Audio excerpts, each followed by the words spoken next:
आइए जानते हैं और समझते हैं सबसे पहले, क्या संविधान अपरिवर्तनीय होते हैं? ये सबसे बड़ा प्रश्न है किसी भी व्यक्ति के लिए, किसी भी राजनीति विज्ञान को पढ़ने वाले विद्यार्थी के लिए सबसे बड़ा प्रश्न यही होता है कि क्या संविधान अपरिवर्तनीय होते हैं, अर्थात क्या संविधान को बदला नहीं जा सकता? इस प्रश्न को बखूबी जानते हैं और समझते हैं कि क्या संविधान बदले जा सकते हैं या नहीं। आइए पढ़ते हैं और जानते हैं। परिस्थितिगत बदलाव, सामाजिक परिवर्तनों और कई बार राजनीतिक उठापटक के चलते विभिन्न राष्ट्रों ने अपने संविधान को दोबारा तैयार किया। सोवियत संघ में 74 वर्षों के दौरान 1918, 1924, 1936 और 1977 संविधान 4 बार बदला गया। 1991 में वहां कम्युनिस्ट पार्टी का शासन समाप्त हो गया और जल्द ही सोवियत गणराज्य भी बिखर गया। इस राजनीतिक भूचाल के बाद वहां रूसी गणराज्यों का नए सिरे से गठन किया गया और 1993 में एक नया संविधान अंगीकार किया गया। मतलब आप ये जानिए कि दुनिया की एक बहुत बड़ी ताकत ने भी अपने संविधान को कम से कम 4 बार बदला, लेकिन परिस्थितियों ने उसे विखंडित कर दिया, परिस्थितियों ने उसे तोड़ दिया। वो देश एकजुट नहीं रह पाया। समझ में आई बात? 4 बार अपने संविधान को बदलने के बाद भी तो ये आप कह सकते हैं कि हाँ, संविधान अपरिवर्तनीय नहीं होते, संविधान में परिवर्तन किया जा सकता है। इस उदाहरण से तो यही पता चलता है कि दुनिया की दूसरी सबसे बड़ी ताकत सोवियत संघ ने अपने संविधान को 4 बार बदला है और फिर भी वो देश एकजुट नहीं रह पाया। वो एक समय के बाद विखंडित हो गया और फिर एक नया देश बना जिसे हम रूस के नाम से जानते हैं और आज उसका एक अलग अपना संविधान है। समझ में आई बात? तो यह तो कहा जा सकता है कि हाँ, संविधान बदले जाते हैं, बदले जा सकते हैं, कुछ भी अपरिवर्तनीय नहीं है। पीयूष, इतनी सी बात समझ लो कि दुनिया में ऐसी कोई भी चीज नहीं है जो बदली नहीं जा सकती। सब कुछ बदला जा सकता है, सब कुछ बदला जा सकता है। दुनिया में ऐसा कुछ भी नहीं है जो बदला ना जा सके, लेकिन बदलेगा तब जब उसके अनुसार परिस्थितियां होंगी। परिस्थितियां बदलती हैं चीजों को। किसको बदलती हैं? परिस्थितियां चीजों को बदलती हैं। ये बात ध्यान रखना। किसी भी चीज को उसकी परिस्थितियां परिवर्तित करती हैं। इस बात को बखूबी जानो और समझो और इस बात को अपने दिमाग में डाल लो कि चीजें बदलेंगी तब जब परिस्थितियां उनके अनुरूप होंगी। ठीक है, आगे सुनो। अब जरा भारत की ओर नजर दौड़ाएं। भारतीय संविधान 26 नवंबर 1949 को अंगीकृत किया गया। इस संविधान को 26 जनवरी 1950 को औपचारिक रूप से लागू किया गया।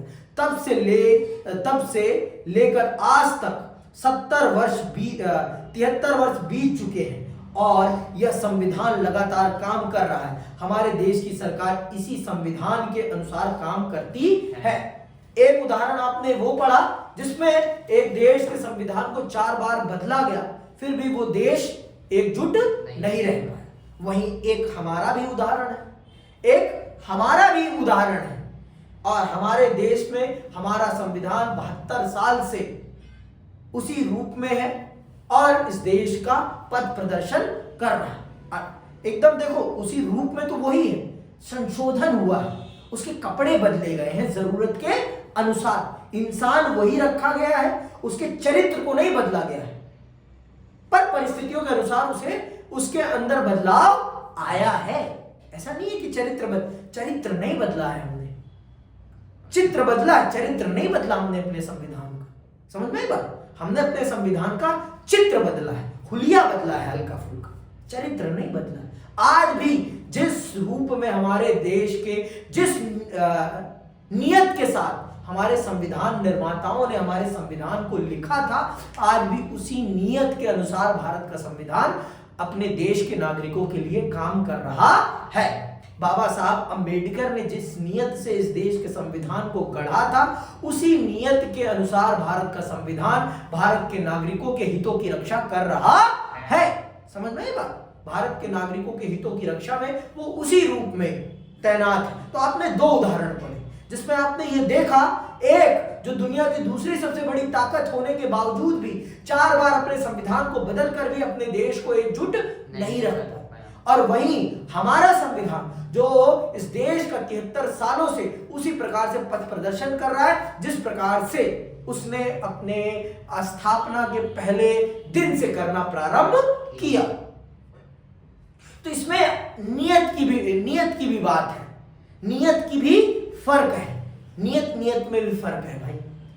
समझ नहीं पा? वहां के लोगों की नियत, वहां की सरकार की नियत अलग है, हमारे देश में लोगों की नियत और काम करने के तरीके में फर्क है। हमारा संविधान जब बना उसके बनने की परिस्थितियां अलग है, हम बनाने वाले लोगों की भी परिस्थितियां अलग है। अब हमें नहीं पता कि उनके देश का संविधान किन लोगों ने बनाया, पर हमारे देश के संविधान को उन लोगों ने बनाया जिन लोगों पर हमारे देश की जनता आंख मूंद कर भरोसा करती थी। वो जानती थी कि ये लोग जो भी करेंगे वो देश के खिलाफ कभी नहीं करेंगे, है ना।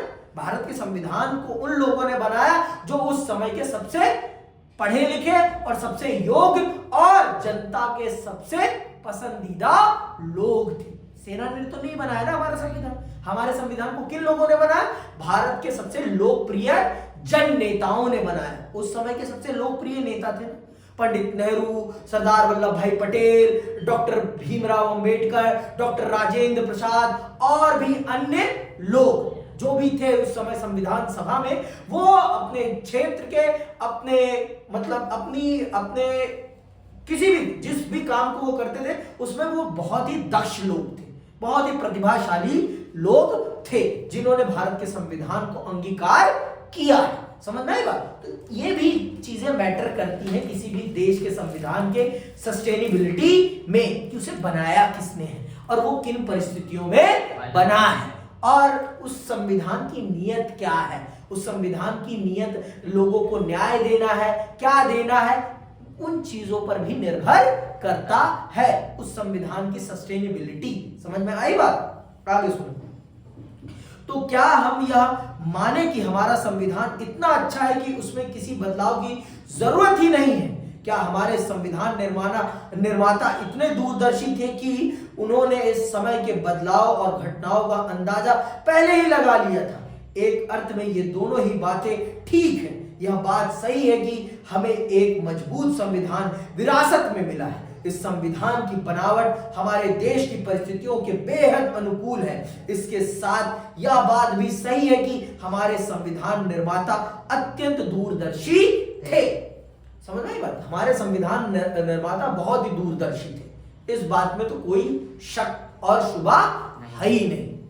बहुत ही दूरदर्शी, और हमारा संविधान हमारे देश की परिस्थितियों के अनुसार बना है, हमारी परिस्थितियों के अनुकूल है। इसीलिए तो ये संविधान इस देश की आत्मा बना बैठा है। इसीलिए तो इस देश की आत्मा है भारत का संविधान। समझ में आई बात? अगर उसमें वो गुण नहीं होते, वो तत्व नहीं होते, तो वो कैसे इस देश का निर्माण कर पाता, इस देश को आगे बढ़ा पाता? समझ में आई बात? तो उसमें वो तत्व है, वो गुण है जिस कारण से भारत का संविधान भारत के लोगों की महत्वाकांक्षाओं को पूरा कर रहा है। हमने पढ़ा ना, हमारा संविधान हमारे लोगों को अपने माध्यम से 4 चीजें उपलब्ध कराता है, जिस कारण से हमारे देश की जनता उस पर विश्वास करती है और इस देश की पूरी शासन व्यवस्था उसके अनुसार चलती है। ये बातें हमने देखी ना, हमने पहले अध्याय में ही ये बातें पढ़ ली कि एक संविधान अपने देश के नागरिकों को क्या देता है? एक भरोसा देता है, एक विश्वास देता है, एक न्याय की भावना देता है कि आप हमसे जुड़िए, आपको ये चीजें मिलेंगी। समझ में आई बात? तो देश का संविधान इसीलिए इतना महत्वपूर्ण हो जाता है। समझ में आई बात कि अभी भी नहीं है बाबू? आ गई पक्का? तो ऐसा नहीं है कि भारत का संविधान संशोधित नहीं हुआ है। देखो, बदला नहीं है, संशोधित हुआ। उसमें कुछ चीजों को हटाया, घटाया, बढ़ाया गया, बदला नहीं गया है। मैंने क्या कहा? हमारे संविधान का चित्र बदला है, चरित्र नहीं बदला है। चरित्र आज भी वही है जो भारत के संविधान निर्माताओं ने उसमें डाले थे। जो जिस दृष्टिकोण को ध्यान में रखकर उन्होंने भारत के संविधान को अंगीकार किया था, आज भी वही दृष्टिकोण उसमें विद्यमान है। अलग दृष्टिकोण नहीं आया है। समझ में आई बात? बात समझ रहे हो कि नहीं समझ रहे हो? ठीक है, आगे सुनो। उन्होंने भविष्य के कई प्रश्नों का समाधान उसी समय कर लिया था, लेकिन कोई भी संविधान सदा सर्वदा के लिए ठीक नहीं हो सकता। ऐसा कोई दस्तावेज नहीं होता जिसे बदलने की आवश्यकता ना पड़े। हर चीज को बदलने की आवश्यकता पड़ती है, और समय के साथ अगर चीज बदलती नहीं है तो वो बर्बाद हो जाती है। ये भी सत्य है, ये भी एक सच है। तो बदलाव होना चाहिए according to situation, according to परिस्थिति। चीजों में बदलाव आना बहुत जरूरी है।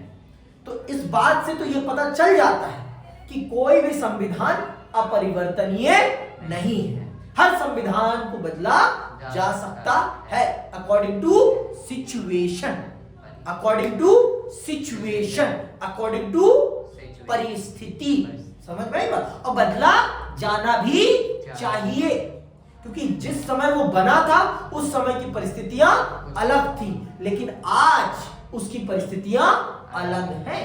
तो इसीलिए बदलाव होना स्वाभाविक है। समझ में आई बात? आगे सुन। तब एक ही संविधान आखिर हमारे यहाँ इतने दिनों से कैसे काम कर सकता है? तो आपके मन में ये प्रश्न उठना चाहिए। तो एक ही संविधान इतने लंबे समय से हमारे देश में काम कैसे कर रहा है? फिर कैसे कर रहा है? क्योंकि समय के साथ उसमें संशोधन किया जा रहा है, जरूरत के अनुसार उसमें चीजों को बदला जा रहा है, पर चित्र बदला जा रहा है, चरित्र नहीं बदला जा रहा है। आगे सुनो। इस प्रश्न का एक उत्तर तो यह है कि हमारे संविधान में इस बात को स्वीकार करके चला गया है कि समय की जरूरत को देखते हुए उसके अनुकूल संविधान में संशोधन किए जा सकते हैं। दूसरी बात यह कि संविधान के व्यवहारिक कामकाज में इस बात की पर्याप्त गुंजाइश रहती है कि किसी संवैधानिक बात की एक से ज्यादा व्याख्या हो सके। समझ में आई बात?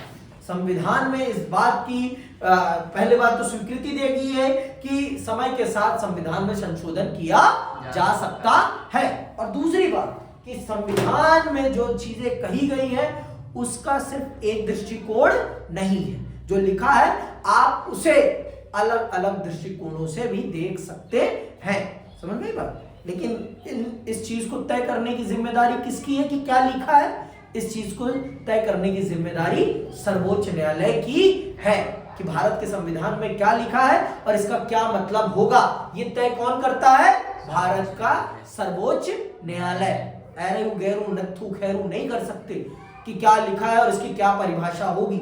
ये कोई भी नहीं बता सकता। इस चीज को बताने की जिम्मेदारी सिर्फ किसकी है? भारत के सर्वोच्च न्यायालय की। उसके अतिरिक्त कोई भी भारत के संविधान की व्याख्या नहीं कर सकता है। ठीक है भाई, समझ में आई बात? कहने का मतलब यह है कि हमारा संविधान लचीला है। अदालती फैसले और राजनीतिक व्यवहार बर्ताव दोनों ने संविधान के अमल में अपनी परिपक्वता और लचीलेपन का परिचय दिया है। इन्हीं वजहों से हमारा संविधान कानूनों की एक बंद और जड़ किताब न बनकर एक जीवंत दस्तावेज के रूप में विकसित हो सका है। इसी कारण से, इन सब चीजों के कारण से भारत का संविधान एक जड़ किताब न बनकर एक जीवंत किताब बन गई है। समझ में आई बात? इन सब खूबियों के कारण, उसमें ये जो खूबियां हैं कि वो समय के साथ अपने आप पे संशोधन करने की अनुमति देता है, और ये भी अनुमति देता है कि उसके शब्दों की क्या एक नहीं अनेकों परिभाषाएं हो सकती हैं। उसमें लिखे गए शब्दों को सिर्फ एक दृष्टिकोण से नहीं, अलग अलग दृष्टिकोणों से भी देखा जा सकता है। और भारत की संसद ने और भारत की न्यायपालिका ने दोनों ने संतुलित व्यवहार के माध्यम से भारत के संविधान को एक जीवंत दस्तावेज बना दिया है, क्योंकि इन्हीं के पास तो पावर है। भारत के संविधान को संशोधित करने की ताकत किसके पास है? भारत की संसद के पास है। और भारत के संविधान की व्याख्या करने की ताकत किसके पास है? सर्वोच्च न्यायालय के पास। तो इन दोनों के आपसी तालमेल ने भारत के संविधान को एक जीवंत दस्तावेज बना दिया है। ठीक है भाई, आगे सुनो।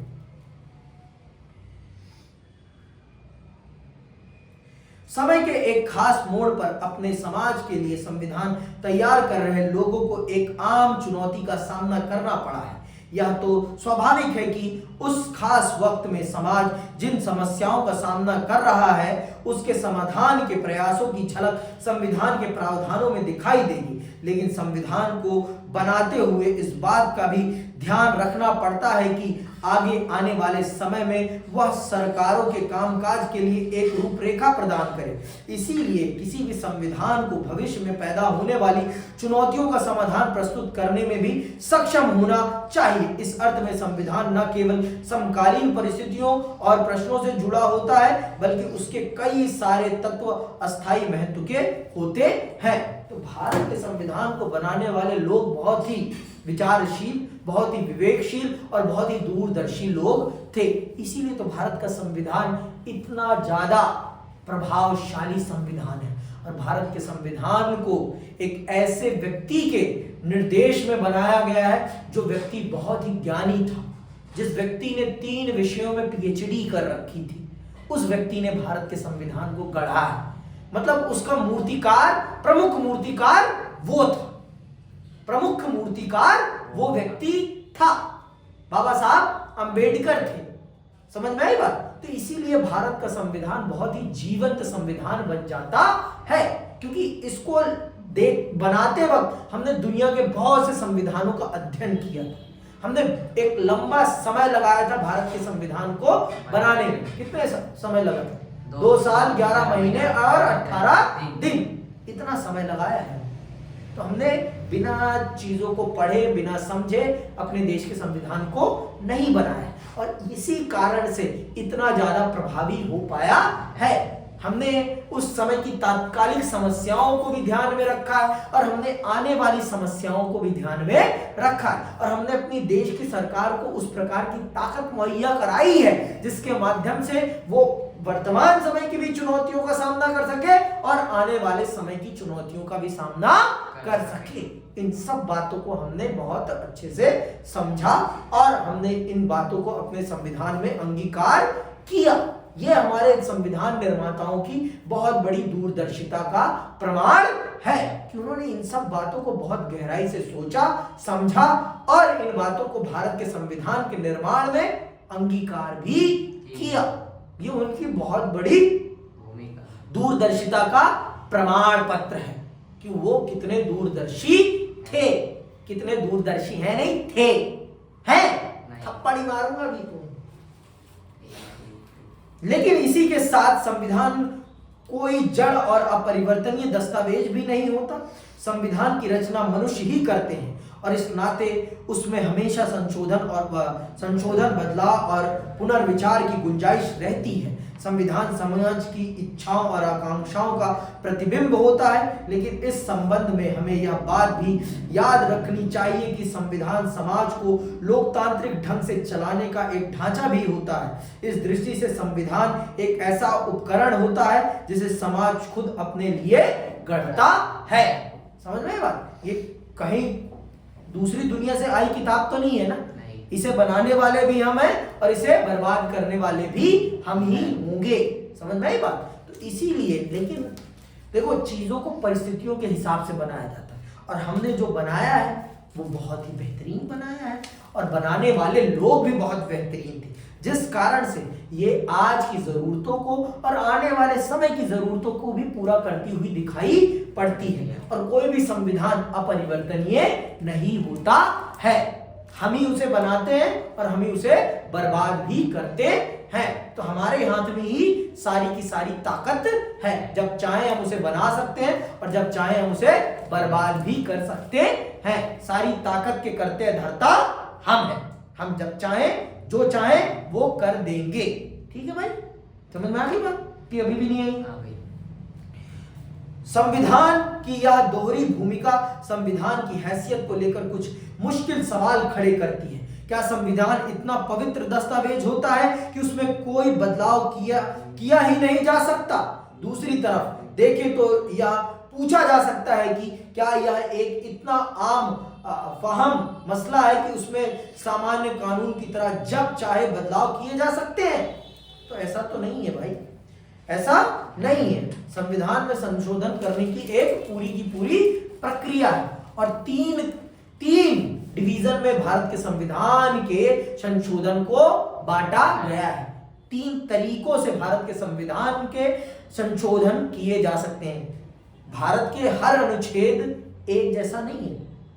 जो मौलिक अधिकारों का अनुच्छेद है उनका अपना अलग महत्व है और अन्य अनुच्छेदों का अपना अलग महत्व है। तो भारत के संविधान निर्माताओं ने भारत के संविधान में संशोधन की 3 प्रक्रियाएं बताई हैं। 3 प्रक्रियाएं बताई हैं और उनके अनुसार ही भारत के संविधान में संशोधन होता है। सुनना बहुत ध्यान से। भारतीय संविधान के निर्माताओं को इस समस्या का आभास था, इसीलिए उन्होंने संविधान में एक संतुलन पैदा करने की कोशिश की। उन्होंने संविधान को सामान्य कानून से ऊंचा दर्जा दिया ताकि आने वाली पीढ़ियां उसे सम्मान की दृष्टि से देखें। समझ में आई बात? संविधान कोई सामान्य कानून की किताब नहीं है। ये इस देश की क्या है? सोर्स ऑफ पावर है, सत्ता का केंद्र बिंदु है, सत्ता का पावर सेंटर है, एपी सेंटर है। समझ में? क्या? भारत का संविधान। साथ ही संविधान बनाते समय उन्होंने इस बात का भी ख्याल रखा कि भविष्य में इस दस्तावेज में संशोधन की आवश्यकता पड़ सकती है। संविधान निर्माण की प्रक्रिया के दौरान भी वे इस बात को लेकर सचेत थे कि किसी मुद्दे पर लोगों की राय अलग अलग हो सकती है। वे जानते थे कि जब समाज किसी मत विशेष की ओर ज्यादा आकृष्ट होगा तब संविधान के प्रावधानों में संशोधन की आवश्यकता महसूस की जाएगी। इसीलिए संविधान बनाते समय दोनों बातों का ध्यान रखा गया, यानी उसे पवित्र दस्तावेज बनाने के साथ साथ इतना लचीला भी बनाया गया कि उसमें समय की आवश्यकता के अनुरूप यथोचित बदलाव किए जा सके। दूसरे शब्दों में हमारा संविधान कोई जड़ और अपरिवर्तनीय दस्तावेज नहीं है। इसमें किसी स्थिति के बारे में अंतिम निर्णय देने से बचा गया है या कोई अपरिवर्तनीय चीज नहीं है। समझ रहे बात? ये कोई अपरिवर्तनीय चीज नहीं है और भारत के संविधान निर्माताओं ने बहुत ही संतुलित भाव से भारत के संविधान को बनाया है। इसे एक पवित्र किताब के साथ साथ यह भी भारत के संसद को इतना अधिकार दे रखा है कि समय के साथ इसमें परिवर्तन किया जा सकता है, जरूरत के हिसाब से इसे बदला जा सकता है। तो ऐसा नहीं है कि भारत का संविधान अपरिवर्तनीय है। भारत का संविधान परिवर्तनीय है, परंतु परिस्थिति के हिसाब से बदलाव होगा और बदलाव की अलग अलग प्रक्रिया है। भारत के संविधान में लिखी गई हर बात को बदलने का एक अलग अलग तरीका है। मौलिक अधिकारों को बदलने का अलग तरीका है। संघ सूची, राज्य सूची, सामवर्ती सूची या राज्यों के अधिकार, ऐसे विषयों में परिवर्तन करने का अलग तरीका है और सामान्य कानूनों में बदलाव करने का अलग तरीका है। तो अगली क्लास में हम इस विषय को समझेंगे कि भारत के संविधान में संशोधन कैसे होता है।